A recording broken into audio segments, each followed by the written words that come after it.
Hi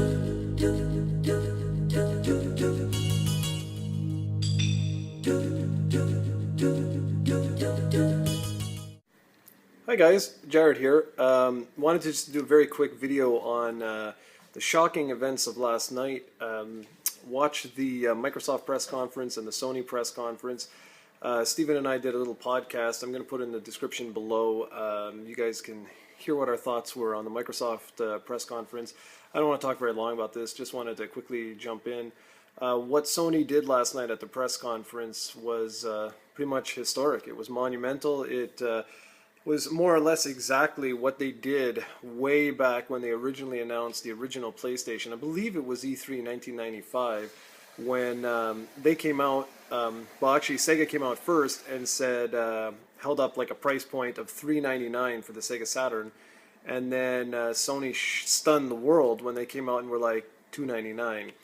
And what happened last night was more or less the exact same thing. Microsoft earlier in the morning came out with a price point of $499, and then Sony came out and were like, no, sorry, we're $399. But that wasn't the biggest news. The biggest news came at around the 1 hour and 20-minute mark or 30-minute mark, something like that, when Jack Tretton came out and said, essentially, he systematically attacked every single one of the unpopular features for the Xbox One. So in other words, the PlayStation 4 does not need to be connected online. It has no authentication whatsoever. It has no DRM features whatsoever. When you buy a game, it's as simple as giving it to a friend or lending it to a friend. It works exactly as the PlayStation 3 does right now, which is amazing. I mean, I was really worried that, you know, I'm the type of guy that every once in a while I will buy something from eBay or something, like a game I might have missed or what have you.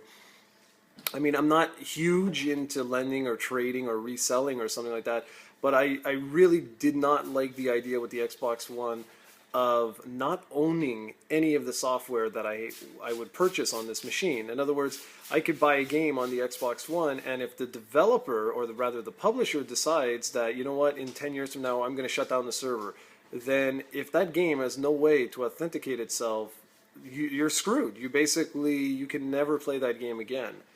And what Sony did last night was nothing short of brilliant. I mean, yeah, there were a few things, like I found the first half of the conference very, very boring. I also couldn't help but notice that there's now PlayStation Plus is mandatory for online gaming on the PlayStation 4. But those things were, like, especially that one thing is so insignificant considering it costs $50 and now it works across all three platforms. You get so many games for free that now at this point, who cares? Like, it doesn't make any difference considering with Xbox One you still have to buy live. So no matter what you do, you're still saving truckloads of money by jumping ship to the PlayStation 4.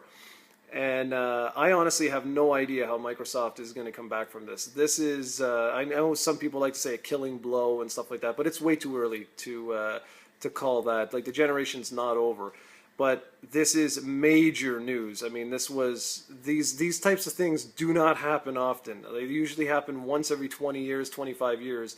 So for everybody who's watched this or watched it last night, you were part of history. And I've got lots more to say on this, but we're going to be doing a podcast later this afternoon once Nintendo has their little direct, so that we'll be able to recap basically all three conferences and more or less what we think. So that's it for right now. That's my initial impressions of the Sony E3 2013 Media Briefing. Thanks for watching. Be back soon.